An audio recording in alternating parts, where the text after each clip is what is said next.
চুপ silent. Hello guys, আসসালামু আলাইকুম।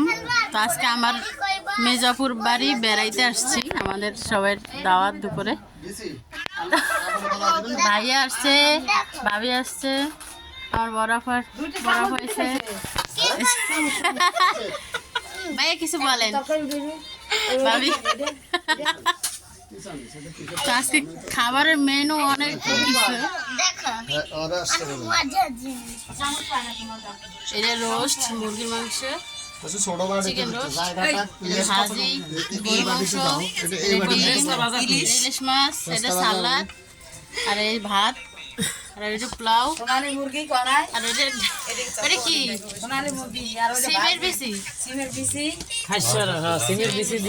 আজকে খাবারটা সেই রকমের হবে। আপুর রান্না করছে, আপুর রান্না খুবই মজা, বিশেষ করে গরুর মাংস। আলহামদুলিল্লাহ